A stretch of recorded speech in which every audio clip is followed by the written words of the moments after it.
pekerjaan Tuhan. Tetapi tidak sedikit juga gereja yang mengkhotbahkan persepuluhan hanya untuk memperkaya gembala sidangnya. Anda nggak percaya sama saya, Anda cek gembala sidang Anda. Mudah-mudahan gembala sidang Anda, ya, yang mana gerejanya menarik persepuluhan itu benar-benar untuk pekerjaan Tuhan. Bukan untuk beli mobil mewahnya lagi, bukan untuk beli apartemennya lagi di luar negeri, bukan untuk dia jalan-jalan ke Eropa, padahal dia tidak punya bisnis. Itu adalah peruntukan persepuluhan yang salah, dipakai untuk memperkaya diri segembala sidang. Nah, ini contoh investasi bodong yang paling buruk. Karena dia memperkaya bandar. Nah, di sini bandarnya gembala sidang. Nah, yang jemaatnya itu adalah orang-orang yang, mohon maaf, dibodohi atas nama ayat Alkitab yang sebut-sebut persepuluhan. Assalamualaikum warahmatullahi wabarakatuh. Berjumpa lagi dengan saya Dr. Akal ya di channel kesayangan kita, Hidayah Maulaf Channel, yang mengedukasi dan menghibur. Di kesempatan ini ya, kita kembali akan membahas sebuah pengakuan dari pendeta besar ya, yang mengatakan bahwa telah terjadi investasi bodong di gereja modern. Wah, ngeri ya teman-teman. Ya, judulnya dia yang buat seperti itu teman-teman. Jadi kalau mau marah, jangan sama saya ya. Memang tema yang sedang diangkat ini adalah investasi bodong di gereja modern.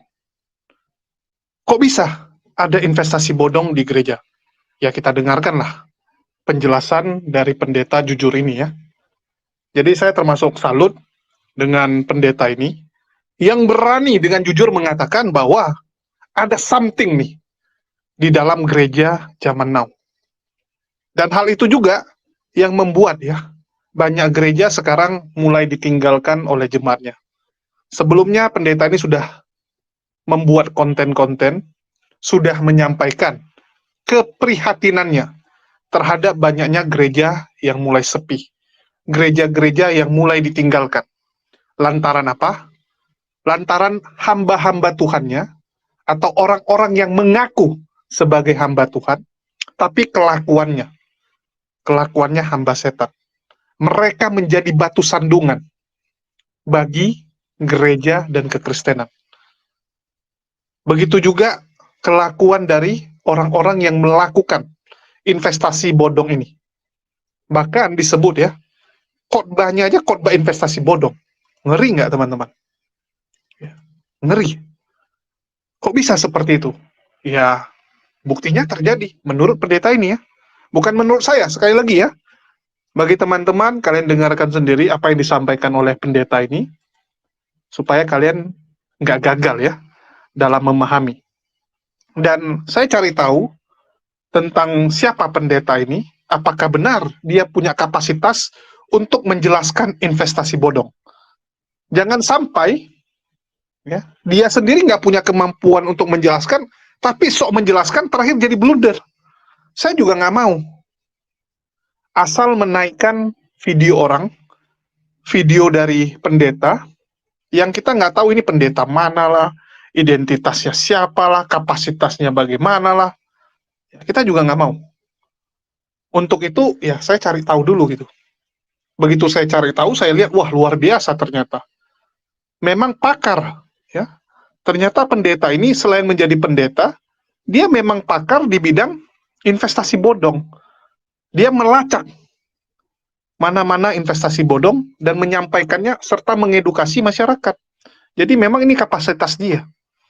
Sehingga begitu disinkronkan dengan yang namanya investasi bodong di gereja, ya dia sangat mengerti. Yang pertama, dia memang pakar investasi bodong. Yang kedua, dia sendiri adalah seorang pendeta. Dia sendiri adalah seorang pendeta resmi. Pendeta yang jelas ya. Bukan seperti si Bulkusuntur, mengangkat dirinya sendiri jadi pendeta. Sehingga pendeta ini tahu gitu, apa yang ada di dalam gereja. Karena dia sendiri ada di dalam gitu, bukan dari luar saja ngintip. Ada orang dia pakar, tapi dia lihat dari luar. Ya paling dia cuman mencari tahu. Tetapi pendeta ini terjun langsung ke dalam gereja kan. Dia ambil bagian, sehingga dia lihat, wah ternyata memang ada khotbah investasi bodong ya. Ada bentuk-bentuk investasi bodong di gereja modern. Dan apa yang dia sampaikan, ini benar-benar terjadi. Ini realita. Dan saya rasa para pendengar, terutama dari pihak Kristen juga tahu apa yang dikatakan ini. Oke, kita akan dengarkan dulu lah ya. Pengakuan jujur dari pendeta ini mengenai khotbah investasi bodong yang terjadi di gereja modern. Oke, pada kesempatan kali ini kembali saya melanjutkan bahasan saya mengenai sesuatu yang berhubungan dengan persembahan. Mau itu persembahan kolekte, mau itu yang disebut persembahan buah sulung, atau persembahan persepuluhan. Oke? Nah, saya punya satu channel lagi yang namanya, selain channel Kristen Ngakunya ini, saya punya channel yang nama channelnya pakai nama saya, Chandra Teja. Di channel itu saya banyak membahas investasi-investasi bodong yang merugikan masyarakat banyak, itu triliunan, puluhan triliun. Channel saya itu sudah berusia 2 tahun lebih dulu dari channel ini. Subscribernya sudah 214.000 lebih, ya. Ketika saya mengulas satu persatu money game Ponzi yang banyak menipu masyarakat Indonesia, sudah lebih dari 100 aplikasi bodong, investasi bodong yang saya bahas dan tidak ada satupun yang meleset. Oke? Di awal saya mereview aplikasi-aplikasi bodong ini, tentu saya dihujat, saya dibully oleh para pelaku, para afiliator, para leader atau apapun namanya dari investasi bodong ini. Kenapa? Karena mereka merasa setiap kali saya mereview aplikasi bodong itu, biasanya nggak lama, beberapa bulan tutup. Memang pasti tutup aplikasi bodong ini. Karena kalau Anda simak video saya itu, saya sudah terangkan sebuah money game Ponzi usianya bisa dihitung. Kalau rekrutmen di bawahnya tidak banyak, maka sistem itu tidak bisa membayar orang-orang yang di atasnya, yang keburu kaya dulu, yang di bawahnya tetap miskin, malah uangnya dibawa kabur, tidak mendapatkan apa yang dijanjikan. Yang di atasnya enak, dia dapat duit gitu ya. Nah, menariknya, setiap kali saya review, tadi yang saya katakan, saya dibully, pokoknya diserang deh. Malah mau disomasi, mau digugat, saya bilang saya tunggu. Karena saya bisa buktikan kok bahwa cara mereka itu menipu. Oke? Nah, setelah satu persatu tumbang, orang-orang yang sebelumnya nyinyir ke saya, yang bebek dungu gitu ya, saya sebutnya, oh Pak Chandra kasar ngatain bebek dungu padahal manusia. Anda nonton aja video saya ya, kenapa saya sebut bebek dungu. Jadi, mereka akhirnya sadar apa yang saya katakan itu benar. Dan mereka selama itu ditipu uangnya oleh para leadernya. Oleh karena itu, beberapa bisnis multi-level yang benar ya, kasihan. Karena para pemainnya itu kepincut sama money game ini. Jadi kita harus bedakan multi-level yang benar dengan multi-level yang bodong. Ya, yang ujungnya tipu menipu. Nah, sehingga saya ketemu beberapa orang yang memberikan saya masukan, wih benar juga nih. Ternyata katanya ya, sangat susah memberitahukan lalat. Sekali lagi, sangat susah memberitahukan lalat bahwa bunga itu lebih indah, lebih harum ketimbang bangkai yang bau dan tidak indah. Tetapi lalat tetap saja ke bangkai yang tidak indah dan bau itu. Karena lalat itu memang sukanya sesuatu yang bau bangkai itu, yang tidak indah. Beda dengan kumbang yang sukanya bunga yang indah, karena di bunga itu ada putiknya yang dia bisa ambil sehingga menghasilkan sari madu. Sedangkan lalat dikasih tahu seperti apapun, dia tetap lebih suka bangkai ketimbang bunga. Oke? Nah, ini bisa saya tarik kehidupan kekristenan kita. Tuh, maksudnya apa Pak? Begini loh, percaya atau tidak, tidak sedikit, maksudnya tidak semua ya, tidak sedikit.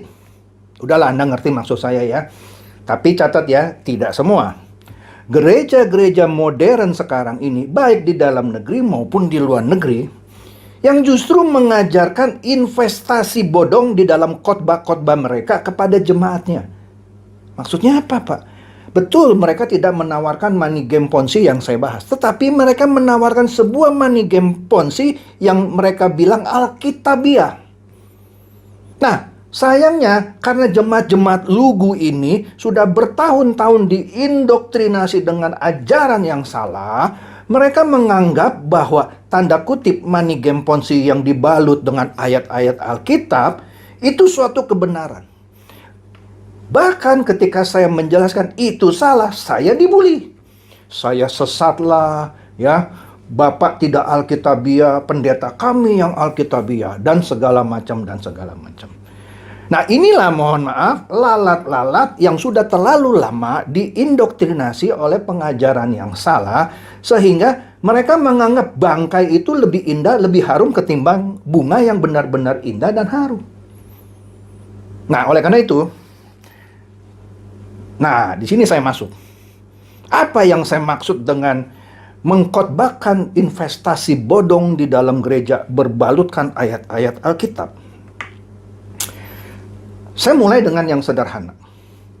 Berapa banyak dari antara Anda, mungkin tidak banyak ya, tapi pernahlah mendengar khotbah yang ketika kolekte mau diedarkan, ya, pendetanya mengkhotbahkan, misalnya ini sederhana aja ya, berkat 30, 60, 100 kali lipat. Jadi seakan-akan kalau Anda kasih 100 ribu, kalau 30 kali lipat, itu kan 3 juta seakan-akan ya. Kalau 100 kali lipat, 10 juta itu seakan-akan gitu ya.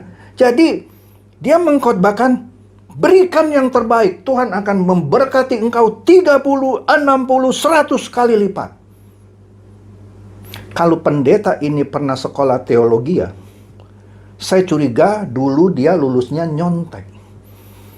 Arti ayat itu bukan pemberian kita ke gereja lalu diberkati 30, 60, atau 100 kali lipat.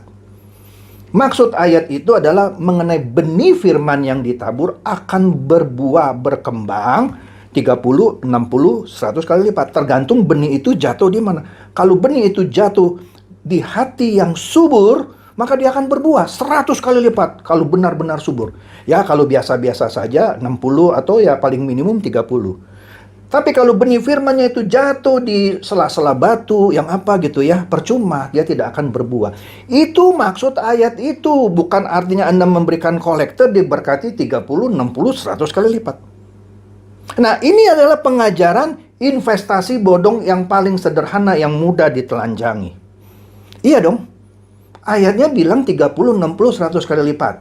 Walaupun ayatnya ditulis 100, 60, 30 dibalik gitu ya. Tapi poinnya itu adalah mengenai benih firman yang ditabur, bukan uang yang ditabur. Astaga. Tapi seakan-akan dikhotbahkan kalau Anda memberi yang terbaik, Tuhan akan lipat gandakan. Pertanyaan saya, apakah kekristenan itu mengajarkan pelipat gandaan uang yang Anda tabur untuk pekerjaan Tuhan secara eksplisit? Tidaklah. Ya. Itu comot ayatnya aja salah. Jadi kalau dia sekolah teologi, punya gelar teologi dan masing mengkhotbahkan itu, saya curiga entah gelarnya itu boleh beli atau ketika dia ujian dia nyontek.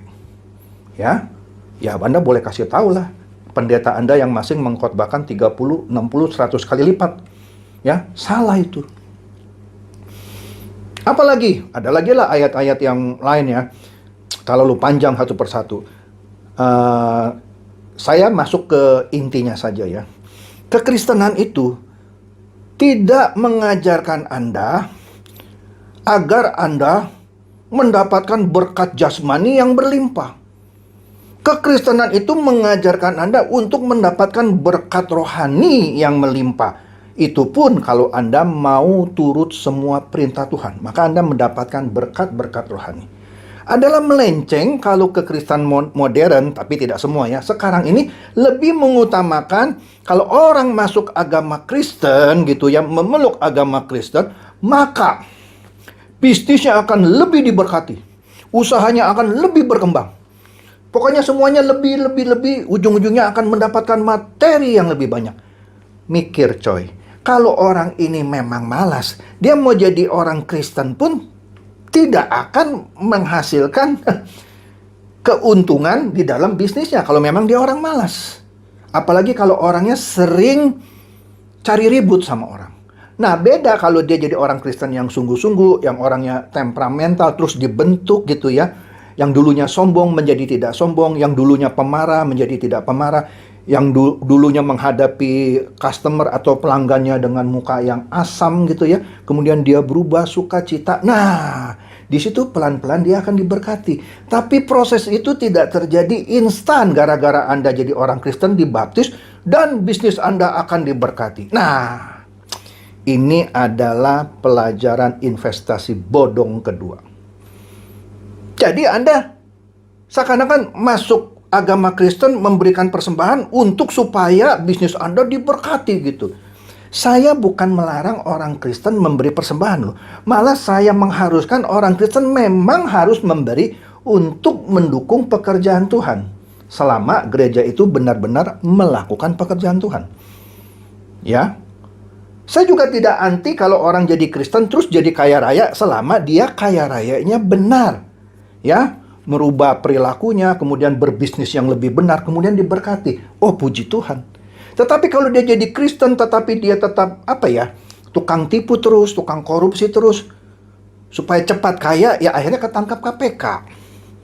Kan bukan itu yang diajarkan oleh kekristenan. Kekristenan itu intinya adalah mengubah sikap kita yang sinful nature, yang banyak dosa itu menjadi divine nature, yang lebih kerohanian. Nah, kalau ini Anda bisa lakukan yang setiap hari Anda disempurnakan, maka percaya saya setiap aspek hidup Anda tentu akan lebih baik. Kalau Anda berbisnis, Anda akan menghasilkan bisnis yang lebih baik. Itu otomatis. Tapi ada prosesnya. Bukan begitu Anda jadi Kristen dibaptis ke gereja langsung bisnis Anda meledak. Nah, kalau Anda percaya itu, artinya Anda percaya pengajaran bisnis bodong di dalam gereja. Seakan-akan kekristenan itu ditawarkan supaya Anda sukses gitu. Oke? Sudah mulai nangkap ya? Nah, yang terakhir nih, yang saya paling sering berulang-ulang, yaitu kalau Anda memberikan persepuluhan, kalau Anda memberikan buah sulung, maka tingkap-tingkap langit akan dibuka, bisnis Anda akan meledak gitu. Sama aja. Kalau pada dasarnya orang ini malas gitu ya, sukanya ribut sama orang, atau kalau dia karyawan sukanya adu mulut sama bos, nggak dipecat aja bagus. Bagaimana mungkin memberikan persepuluhan membuat orang ini mendapatkan promosi karir? Ya enggak lah, yang hal seperti ini harus diajarkan. Bukan hanya memberikan persepuluhan. Sudah sering saya bahaskan mengenai persepuluhan kan. Saya tidak melarang Anda memberikan misalnya 10% dari gaji Anda ke gereja loh. Bahkan kalau Anda mau memberikan 20% dari gaji Anda ke gereja, wah puji Tuhan. Anda memberikan 30% dari gaji Anda ke gereja, oh haleluya. Tetapi jemaat tidak boleh ditakut-takuti dengan minimum 10% atas nama persepuluhan. Sudah sering saya bahas ya. Kalau Anda penasaran, Anda lihat lagi channel saya ini ada 29 episode mengenai persepuluhan yang benar. Itu hanya untuk orang Yahudi yang memang harus menjalankan hukum Taurat. Pak, tapi kan persepuluhan ada di Alkitab. Betul, tapi baca dulu konteksnya. Untuk siapa? Itu pun bukan uang. Sudah sering saya bahas ya. Artinya orang-orang pada zaman itu ya, seperti yang menerima upah dalam bentuk uang, petani harus bayar persepuluhan. Misalnya tukang kayu, tukang batu, tukang ukiran, tukang emas yang mendapatkan upah, guru, tabib mendapatkan upah kan, mereka tidak bayar persepuluhan. Tidak bisa mereka bayar persepuluhan. Makanya simak video saya ada 29 episode. Nah, sekali lagi, saya tidak sedang mengajarkan Anda untuk tidak memberi loh. Anda tetap harus memberi. Anda mau kasih 10% kalau Anda itu rela, silakan. Tetapi bagi saya itu tidak saya sebut persembahan persepuluhan. Saya lebih suka menyebutnya Anda memberikan 10% dari penghasilan Anda ke gereja untuk menunjang pekerjaan Tuhan. That's it. Nah, tetapi di gereja modern kebanyakan persepuluhan itu diajarkan untuk melipat gandakan kekayaan Anda. Tingkap-tingkap langit akan dibuka buat Anda. Jika tidak, Anda akan bocor. Nanti tiba-tiba anak Anda sakit, tiba-tiba mobil Anda tabrakan. Jadi jemaat ditakuti gitu ya. Kalau tidak bayar persepuluhan, ada saja yang jelek-jelek itu terjadi atas diri Anda. Nah, ini pengajaran investasi bodong ketiga contohnya. Jadi Anda ditakut-takuti untuk memberi ya. Ya bagus ya kalau persepuluhan itu diberikan terus dipakai untuk pekerjaan Tuhan. Oke juga sih ya. Karena ada juga gereja-gereja yang menarik persepuluhan, tetapi dia tidak ngancam-ngancam jemaat. Ya, dan dipakai benar untuk pekerjaan Tuhan. Tetapi tidak sedikit juga gereja yang mengkhotbahkan persepuluhan hanya untuk memperkaya gembala sidangnya. Anda nggak percaya sama saya, Anda cek gembala sidang Anda. Mudah-mudahan gembala sidang Anda, ya, yang mana gerejanya menarik persepuluhan itu benar-benar untuk pekerjaan Tuhan. Bukan untuk beli mobil mewahnya lagi, bukan untuk beli apartemennya lagi di luar negeri, bukan untuk dia jalan-jalan ke Eropa, padahal dia tidak punya bisnis. Itu adalah peruntukan persepuluhan yang salah, dipakai untuk memperkaya diri segembala sidang. Nah, ini contoh investasi bodong yang paling buruk. Karena dia memperkaya bandar. Nah, di sini bandarnya gembala sidang. Nah, yang jemaatnya itu adalah orang-orang yang mohon maaf dibodohi atas nama ayat Alkitab yang sebut-sebut persepuluhan. Sudah mulai nangkep maksud saya. Inilah gereja-gereja yang mengajarkan investasi bodong berbalutkan ayat-ayat Alkitab. Jadi, sadarlah. Kekristenan tidak mengajarkan Anda untuk melipat gandakan uang di dunia. Lah, kalau Anda orang Kristen, bahkan pun bukan orang Kristen, kalau Anda kerja rajin, jujur, tetap kok Anda bisa menghasilkan. Tidak menutup kemungkinan Anda bisa kaya raya meskipun Anda bukan Kristen, tanpa harus bayar persepuluhan. Berapa banyak orang yang bukan Kristen justru lebih kaya dari orang Kristen. Jadi kalau Anda mau jadi orang Kristen supaya kaya, Anda salah. Orang terkaya di dunia bukan orang Kristen. Ya. Matius 6 ayat 19 sampai 21 pun itu mengajarkan mengenai jangan mengumpulkan harta di bumi karena ngengat dan karat akan menghabisinya. Kumpulkan harta bagimu di surga, karena harta yang di surga itu tidak akan dimakan karat dan ngengat. Wow, luar biasa sekali ya. Dan apa yang disampaikan oleh pendeta ini sangat familiar, teman-teman. Saya rasa kalau teman-teman dari sebelah mau jujur ya, memang apa yang dia sampaikan itu sangat sering kalian jumpai di tempat ya kalian beribadah tentunya ya. Dan siapa pendeta ini ya?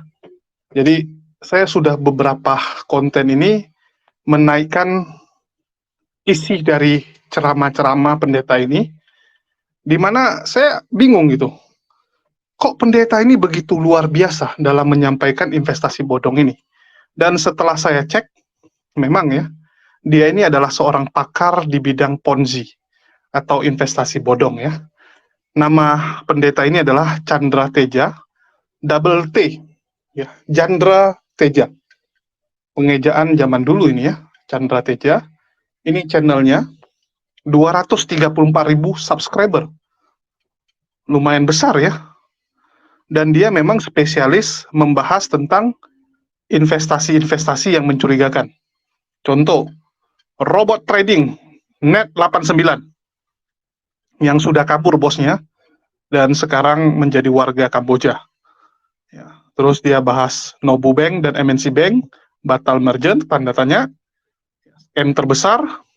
Jadi yang dia bahas-bahas ini semua adalah tentang investasi bodong. Ya, termasuk nih Kresna Life ya. OJK cabut izin Kresna Life, pemegang saham dan direksi harus ganti apa nih? Ganti rugi nasabah ya. Nah, jadi dia banyak membahas tentang investasi-investasi. GPT Coin dan sebagainya ya. Dan dia punya kapasitas lah menurut saya, karena apa yang dia sampaikan itu banyak yang terjadi. Banyak yang misalnya dia bilang, oh ini investasi ini nampaknya nggak jelas, menurut dia nggak jelas, dan ternyata nggak lama kemudian memang kabur, ya investasi tersebut kabur. Terus dia menyatakan tentang ini ya, nah, ini linknya yang tadi, khotbah investasi bodong di gereja modern, linknya ini. Jadi jelas ya yang ngomong dia, dan ini bisa kalian dapatkan juga di channel Pendeta Chandra Teja. Jadi bukan saya yang ke rumah dia untuk ngerekam dia, saya ngarang, enggak. Saya dapat juga dari medsos. Jadi di sini dia menjelaskan tentang skema Ponzi. Ya, apa itu skema Ponzi? Skema Ponzi itu adalah skema piramid, di mana kalian akan mendapatkan pendapatan yang luar biasa besar, yang tidak masuk di akal. Istilahnya itu, ya, uang kalian itu berkembang biak dengan sangat kencang, yang berasal dari ya korban-korban berikutnya, kan gitu. Itu kalau kita bicara Ponzi. Terus kalau kita bicara investasi bodong, ya banyak. Yang namanya investasi bodong itu kan banyak sekali jenis-jenisnya. Dan tadi Pak Chandra Teja juga sudah mengatakan ya, kadang dia juga capek untuk menjelaskan kepada orang-orang, terutama orang-orang yang sudah terdoktrin mati, orang-orang yang sudah cinta mati, ya, dengan pemuka agamanya, dengan guru spiritualnya gitu kan. Jadi apapun yang dilakukan oleh si guru ini, mereka ini akan merasa, wah guru ini yang benar. Kalaupun guru ini misalnya contoh nih, terbukti melakukan hal-hal yang nggak benar, ditangkap sama pihak kepolisian, maka murid-muridnya akan menganggap, wah guru saya terzolimi, guru saya ditindas nggak benar, ini fitnah dan sebagainya. Padahal bukti nyata sudah dibeberkan. Itulah diibaratkan seperti lalat. Mau kalian bagaimanapun mengatakan bahwa yang harum itu adalah bunga, lalat akan lebih suka dengan bangkai. Memang seperti itu. Orang kalau sudah terdoktrin mati mau gimana? Itulah kenapa Pak Chandra Teja ya, atau Pendeta Chandra Teja ini dalam beberapa videonya dia menyampaikan ada baiknya bagi seorang jemaat itu sekali-kali mendatangi gereja lain. Biar kalian bisa melihat perbandingan. Biar kalian nggak jadi seperti katak dalam tempurung. Kalian cuma berpikir, oh seperti inilah kekristenan. Supaya kalian tahu sebenarnya seperti apa. Karena kalau orang cuma berada di satu tempat saja, nggak pernah ke tempat lain, maka dia akan seperti katak dalam tempurung. Sama seperti Anda misalnya cuma di kota Anda. Anda cuma hidup di lingkungan Anda nggak pernah ke kota lain, Anda nggak pernah lihat dunia luar. Ya. Kalau memang nggak sempat, ya minimal nonton TV lah. Ini nggak, sama sekali nggak mau ya. Dengar khotbah dari gereja lain juga nggak mau. Nonton video dari tempat yang lain juga nggak mau gitu kan. Sehingga Anda merasa, wah ini aja yang benar gitu. Bahaya kawan-kawan. Ya. Kalau memang guru Anda benar, masih mending. Kalau ketemu guru Anda yang sesat, ya sial lah Anda. Tapi kalau Anda punya perbandingan, kan Anda bisa memilih. Ya. Ibaratnya kayak kita lah. Kalau Anda cuma percaya dengan satu toko, dari kecil belinya di sana, sampai besar Anda cuma belanja di toko itu, kalau yang punya toko jujur, mending. Ya. Mending kita, nggak rugi. Tapi kalau yang punya toko ini rupanya curang, ya habislah kita, ditipuin selama ini. Rupanya selama ini kita belanja sama dia, ditipuin terus. Karena kita nggak mau membandingkan dengan toko yang lain. Nah, itu juga nggak baik ya. Jadi bagi teman-teman, semoga apa yang disampaikan oleh Pak Chandra Teja ini menjadi bahan renungan untuk kita, menjadi tambahan informasi lah. Nggak ada salahnya kita untuk belajar. Terus mengenai investasi bodong, ya saya juga nggak mau terlalu masuk, tetapi apa yang disampaikan oleh Pak Chandra Teja, jujur, ya jujur pernah saya lihat dan saya alami gitu kan, saat saya di keyakinan yang lama. Dan saya rasa penonton juga yang mau jujur tentunya akan bilang, oh iya ya, mirip ini dengan apa yang sedang saya alami kan gitu. Ya. Jadi apa yang dikatakan oleh Pak Chandra Teja ini bukan isapan jempol, bukan asal-asalan, tapi memang sudah dia lihat sendiri. Bahkan kalau kita lihat dari komentar ya, walaupun nggak banyak, teman-teman bisa lihat. Bahkan saya pernah dengar khotbah-khotbah yang menyuruh jemaatnya memberi persembahan sulung dari hasil gajinya semua. Saya aja kadang-kadang bingung, kenapa ya ada pendeta-pendeta rakus yang kayak gitu. Makasih Boksu buat pencerahannya. Tuhan memberkati ya. Boksu itu pendeta. Buah sulung itu gaji pertama di tahun itu. Jadi misalnya bulan Januari punya gaji, ya kalian kasih semua. Itu buah sulung. Ada pendeta yang ngomong seperti itu memang. Ya, seperti yang disampaikan oleh Shirley Yuleta ini. Terima kasih Pak Chandra, pencerahan kebenaran, sehingga kami mengerti. Ya, memberi sesuka hati untuk menunjang pekerjaan Tuhan. Yang kaya, ya berilah banyak. Itu pun sesuka hati dan ikhlas, tanpa paksaan. Tapi Pak, banyak pendeta kaya-kaya, jemaatnya banyak yang miskin-miskin. Kasihan loh Pak. Terima kasih pencerahannya. Ya, terima kasih. Kisah nyata, 20-30 tahun lalu, ada pendeta yang firmannya seperti itu. Terus di masa tua, pendeta itu anak-anak menantu memberontak melawan. Terus ketahuan, pendeta ini memiliki will, ya, wanita idaman lain ini ya, dan akhirnya meninggal. Jadi tidak bisa menikmati berkat, karena fokusnya terlalu ke berkat saja. Mengulas investasi bodong selalu dihujat, dibully oleh para bebek dungu. Salam cerdas Indonesia. Shalom, saya setuju ya. Kalian bisa bacalah. Jadi memang banyak orang yang punya pengalaman seperti yang disampaikan, sehingga mereka bisa memberikan testimoni-testimoni. Jadi sekali lagi, buka mata, buka akal. Ya, buka akal gitu. Saya punya cerita juga sebenarnya ya. Saya punya teman, dia memberikan perpuluhannya itu benar-benar sesuai dengan pendapatannya. Terus saya tanya, kenapa nggak dikasih ke fakir miskin dan anak yatim saja gitu? Karena saya lihat dia rajin ngasih perpuluhan tapi nggak pernah menolong orang lain. Nggak pernah istilahnya memberikan kepada anak yatim. Kalau kami dulu selain ya kegiatan di gereja, ya kita juga ada kegiatan di panti asuhan, panti jompo. Tapi teman saya ini enggak. Ternyata karena dia terdoktrin takut masuk neraka kalau nggak kasih. Jadi saya ketawa gitu. Ya, saya bilang, apakah menurut kamu pendeta itu 100% masuk surga? Ya, apakah kamu yakin? Padahal pendeta tempat dia itu juga punya rumor, ya di luar itu ada rumor-rumor tentang hal-hal yang nggak benar yang dia lakukan gitu.